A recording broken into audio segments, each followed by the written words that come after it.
On the doorstep of the 162-game season, we are finally here, weather permitting. The Brewers open up on Thursday in New York. Couple of must-haves for the Milwaukee Brewers. We'll talk about that coming up next here on Locked On Brewers. You are Locked On Brewers, your daily Milwaukee Brewers podcast, part of the Locked On Podcast Network, your team every day.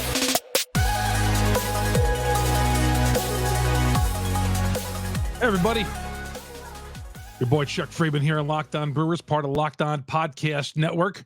The Brewers, I think they're going to have a winning season. Are they going to win the division? Man, a lot of things have to go right for these guys. There is very little margin of error. We'll talk about that.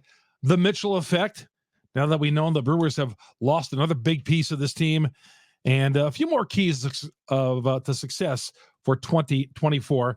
Again, Chuck Freeman, Locked On Brewers, part of Locked On Podcast Network. We are your team every day. Looking forward to my second season covering the Brewers on Locked On Brewers, but I've been covering the Brewers for decades, we'll just say. Decades and decades. As long as I can remember, I've been covering the Milwaukee Brewers.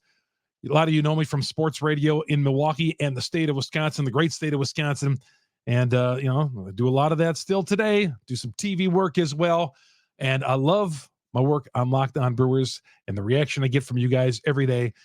You everydayers out there who pay attention, who download our podcast, even in the off season, in the winter months where there's not a heck of a lot going on. You guys are there with me talking Brewers baseball, and we're ramping up to what we got going on here the next couple of days and going on for the next several months until it gets cold again outside here in Wisconsin. The show, you can get it on Google, Spotify, Apple, on all the major downloads. We are on all those major downloads. Wherever you get your audio podcast, we are there. Just to set an alert on there, however you do it. And please become a subscriber of Locked On Brewers. And of course, our growing YouTube page. Love to have you on YouTube. Even if you download us on the audio platforms, please get us on YouTube. Search Locked On Brewers on YouTube. Hit the subscribe button. Hit the bell. That'll alert you every time we drop an episode here on Locked On Brewers. Hit me up on YouTube. Hit me on YouTube as well. Not only can you see the show, but you can make some comments at the bottom there. And of course, hit me on Twitter as well. Chuck Freeman, Freimund. First of all, the Mitchell effect. Right when Monday, I was thinking, I was like, man, should I wait a little bit with this Garrett Mitchell news? But he seemed like, Mitchell was playing catch on Monday afternoon, and he was in a good mood, and he was playing catch and sounded like things were going in the right direction with his hand, and that the news was going to be good news. And then later on that night, the news comes down that Mitch was going to spend 1 to 2 months on the injured list. I did a double take. I'm like, what? How did that happen?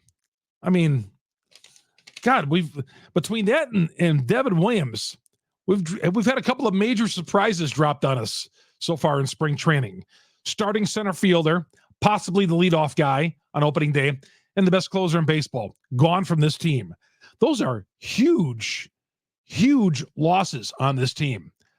And I know Mitchell wasn't a big part of last year's team because of injuries, and I'm hoping that this is not going to be a thing with him, because I think he's got a lot of potential. I think he's got a lot of potential to hit some home runs. We saw him hit a game-winning home run last year. I believe it was in May that he did that, or April or May. It was an afternoon game. I remember being out there covering that game. It was the bottom of the ninth inning. I believe he hit the game winner. But I like him. I like him defensively. I think he adds some speed to this team. I like him in the leadoff spot with the Milwaukee Brewers. I do. And not having him, it's a big loss. Now, I'm just projecting that he was going to have a decent... I project that Garrett Mitchell is going to have a pretty good Major League Baseball career. Now, I could be totally wrong on that. Who knows? But going forward, they were planning on him being a big part of the lineup. And I didn't want, some of this offseason talk about him platooning. I was like, what? Why would you want to platoon Garrett Mitchell? Get him in the everyday lineup. And he was going to place, they like him so much that they were going to put Frelick over at third base. And now, obviously, Sal moves back out to center field. But with Mitchell and Devin Williams, now already going into the season with both of those guys, the margin of error was not very big. In other words, I think they need a lot of things to go right for them.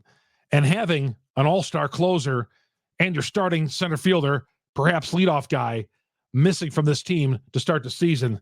That's not a good start. That's not a good start. And Pat Murphy's downplaying it, obviously. Talking about things are going to happen and this and this. And I get it, because he's not going to, Murphy, the veteran that he is not going to, and any manager worth his salt is going to do this, or coach or whatever. Hey, next man up. We got to fight through this. We're going to have injuries during the season. We're going to be okay. These things are going to happen. All those kind of things. This is what these guys got to say, because if he says, well, yeah, we lost Garrett Mitchell, what are we going to do now? My gosh, we lost Devin Williams. Where do we go from here? I mean, he might think that privately, but he can't let us, he can't let the team, he can't let the front office know. His job as the manager is to keep things together and play on. And hey, baseball, as we all know, is a strange sport. I mean, you see the 76.5 win total, and the Brewers are saying all the right things on that. Like, you saw the piece in the Milwaukee Journal-Sentinel the other day about, all the players, we're better than 76.5 wins. They're scoffing at that. Of course they have to say that too. And they might be. I'm not ready for 76 wins. I'm not ready for 70 wins. I'm not ready for 81 wins. We've got used to winning here with the Milwaukee Brewers. Regular season wins, not necessarily postseason wins. We can get there, hopefully. But since 2017, they've built up a nice resume in the regular season that we like. And we want to keep this thing going. And yeah, by developing some of the younger talent and keeping things going with some of the veterans that they've added. And hopefully some of the veterans like Willie Adames bounces back. So I'm not ready for a losing season. I'm not counting on it. I'm not planning on it. I know there's a couple of big losses on this team with those two guys. And of course, not having Corbin Burns. Okay. And Brandon Woodruff. Yes. Yes. The cards are definitely stacked against them, but fortunately they're in the NL Central. But it shouldn't even matter that they're in the NL Central, because we're trying to win championships. To blow through and win the NL Central again and get blasted in the postseason doesn't do anybody any good. We're not here just to win divisions. We're here to win championships. And first of all, let's win the division, get to the postseason, and win a playoff series for a first time since 2018. But got to go overcome a couple of things to start the season. But hey, as you know, with the Milwaukee Brewers, if you're a lifelong fan like I am, nothing comes easy. You're watching me on YouTube. You see all those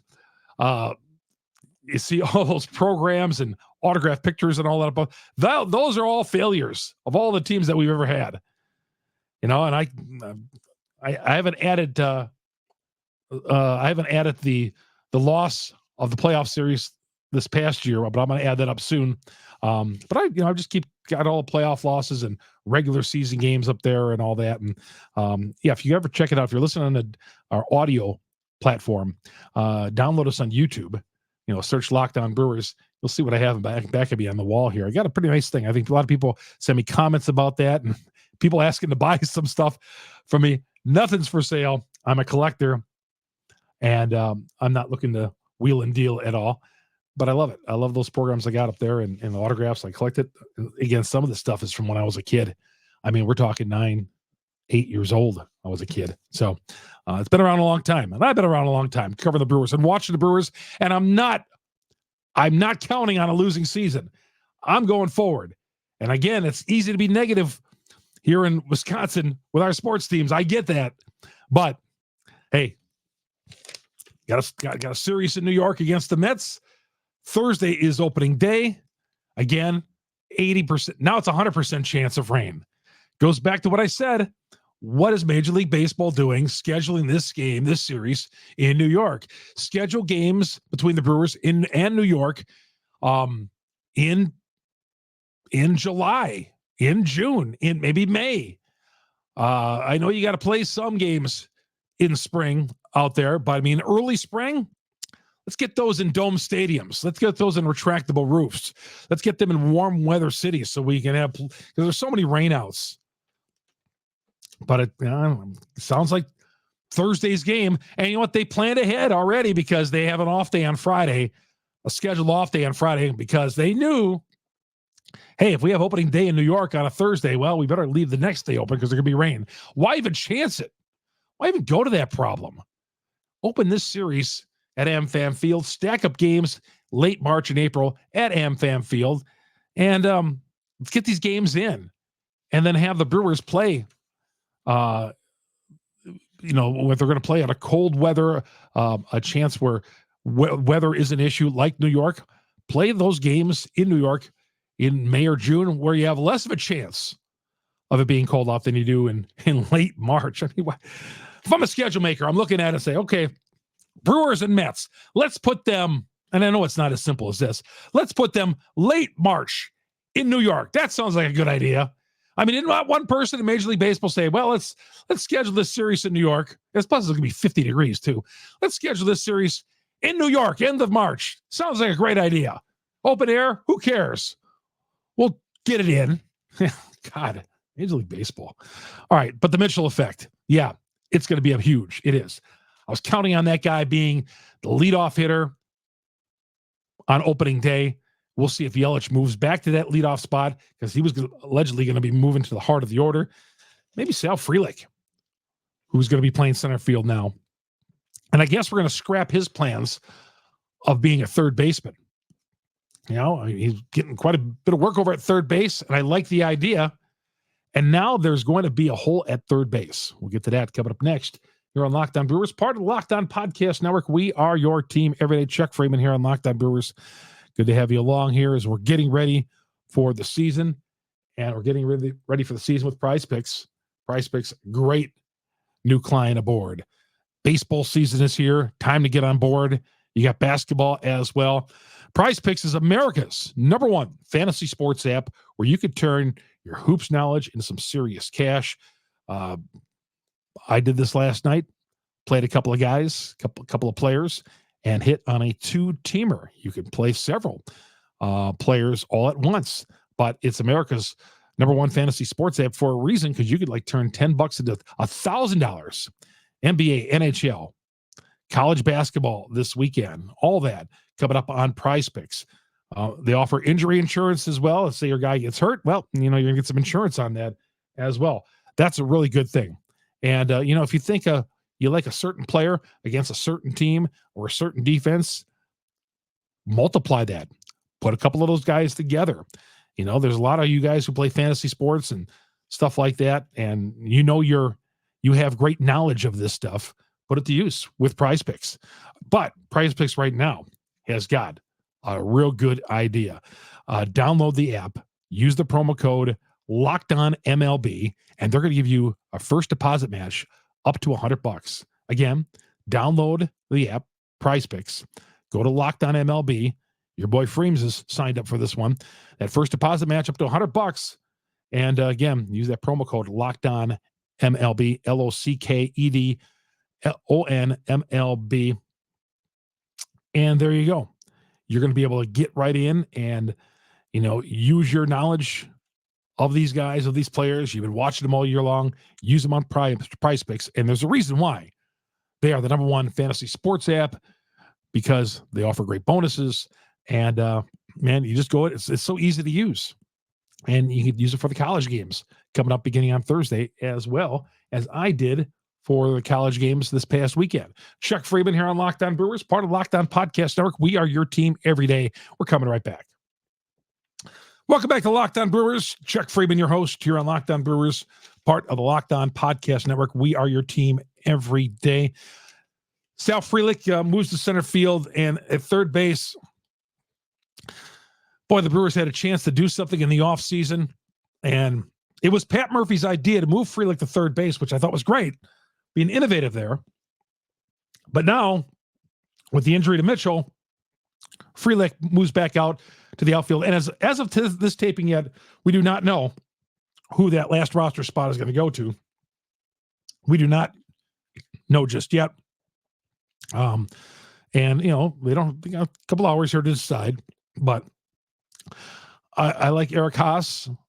I really like, I love him. If you've been watching and listening to this podcast, I think he should have a spot on this team. Not just because of what he's done in spring training, but I just think he's a real professional player at bat. I've just enjoyed, there's certain guys where you watch, and he's been playing with the Tigers, and Tigers are just brutal. Okay. But just watching him, I just think every time he comes to the plate, I like his approach to the plate. I think they need to keep him on this roster somehow, but I got a feeling it's going to be Joey Wiemer. I feel like he's going to be the extra outfielder. And let's face it, it's probably the right choice. You know, they did sign Haas in the offseason, but they probably could use an extra outfielder now with the loss of Mitchell. But third base, you know, they left third base wide open. They didn't fix the problem in the offseason, and we're going to be running journeyman over at third base. We are. Ortiz, not ready yet, but he's going to get his shot over there. Monasterio is probably going to be the opening day starting third baseman. Again, Monasterio, good player, had a good year last year. Well, he had a good year last year. The jury is out if he's a good player. I don't know can he get much better than what we saw last year? That's why I love him as a utility guy. Put him in every other day. He could jump in the lineup, and he's going to give you some professional play for a young guy. But I don't want Monasterio in my everyday lineup. But that's where we are at this point because of injuries as well. You know, Frelick moves to center field. Will there be pop in the offense this year? Yes. With Hoskins. I think adding Rhys Hoskins was the best thing that happened to the Brewers in the offseason. Going to give them 35 home runs. You know, we saw his pop at spring training at first base. I think finally, barring injury, please, let's cross our fingers on this one. Barring injury, Rhys Hoskins will be the best first baseman the Brewers would have had there. And you could throw Rowdy and all these other guys in there. I feel great about Hoskins playing first base over Thamesy and all those other guys they try to at first base. Hoskins, I love this. Love this. Now, again, if he has a big year and he blows up and he outprices the Brewers and he's not back next year, fine. Okay. But at least we got ourselves some production out of first base. I'm looking at this year and this year's only. Great move getting him. And it came at a Brewers price as well for the $12 million this season. But I think Rhys Hoskins is a big, integral part of the pop that they're going to have on this team. Also, Willy Adames has got to be able to not only provide pop, but those numbers got to come up this year. You know, the home run numbers were fine. What was it, 24 last year? But, you know, he's got to, I'd like to see him hit better with the runners in scoring position, the OPS, everything else. All the analytic numbers got to come up for Adames. We know he's going to be rock solid as a defender at shortstop, but on this team, he needs the hit, and he needs to give them some pop in the heart of the order. You know, I don't look at him as a 3-4 hitter, but on this team, he probably might have to. So, and we'll see who the opening day leadoff hitter is. I put Frelick in that opening day leadoff spot. I kind of like Sal on the leadoff spot, Sal Frelick. But if not for him, it would have been Garrett Mitchell in my book. So, yeah, there's going to be some pop. There's got to be some offense on this team to save the pitching staff, because we're asking guys on that pitching staff to do more than maybe they're capable of doing. We're asking Freddie Peralta to be better than what he has been. And he had a pretty good year last year, but we're asking, you know, him to be a bit more than a 12-win pitcher.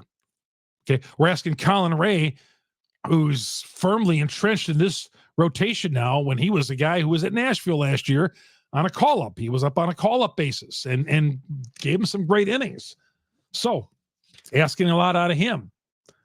Wade Miley, hoping he can stay healthy, but at a 38-year-old pitcher, okay, let's face it, he's been a journeyman pitcher, but he's been better than that with the Brewers. Asking he outperforms what he does on this team. Asking a lot of DL Hall on this team. And whoever's going to fill in 4 and 5 in this rotation, asking a lot. All right.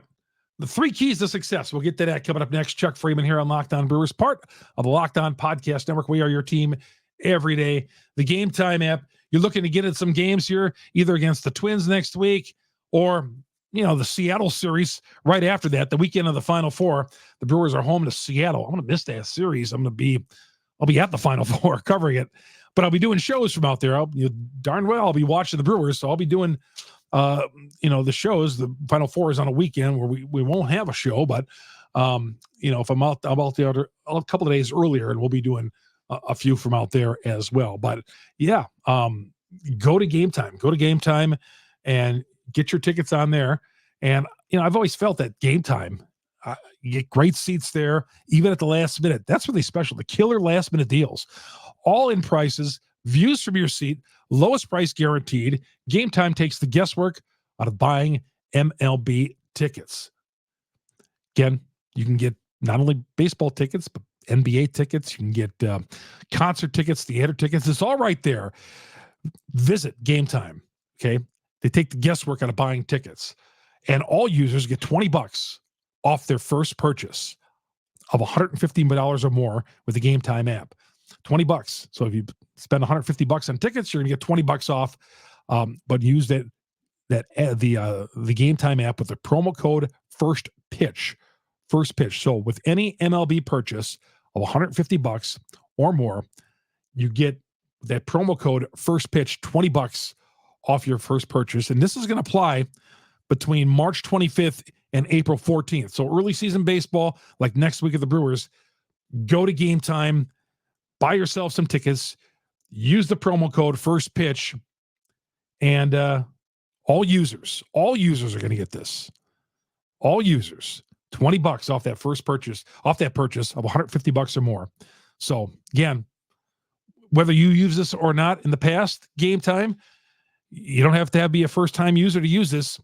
Just go to the app, select your tickets, use that promo code first pitch, and you get $20 off your MLB purchase between March 25th and April 14th. So that'll take care of that first week of the Brewers season next week at home.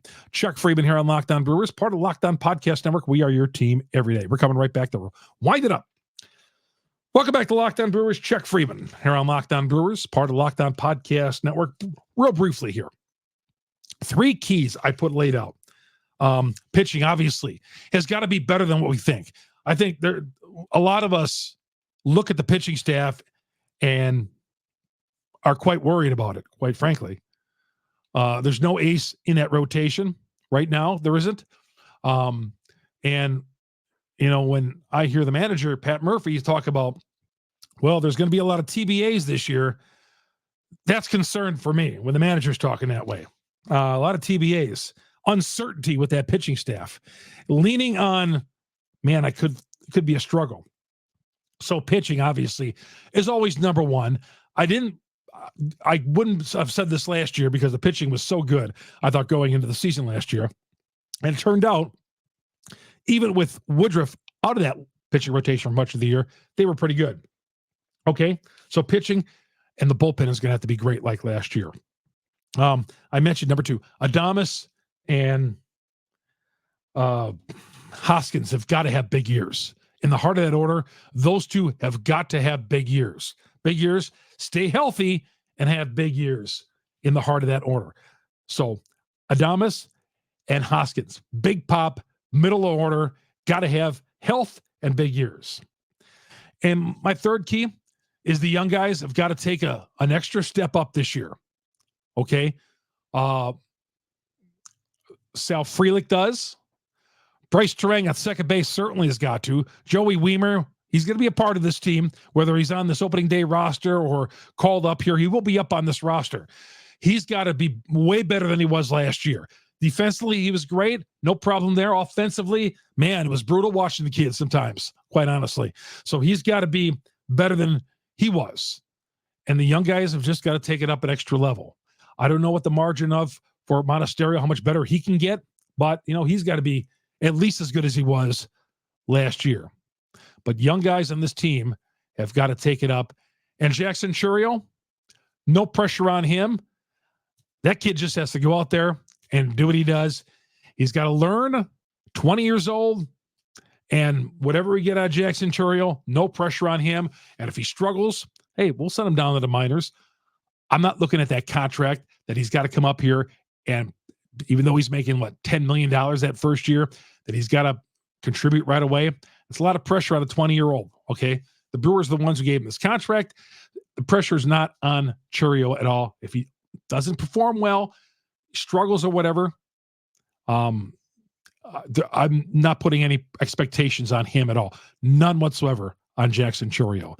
Let the kid just go out there and play. And that's what pretty much Yelich said a couple of weeks ago. Oh, and yeah, Christian Yelich is another big key. I feel he's got to have a better year than he had last year. I know a lot of you thought he had a great year last year.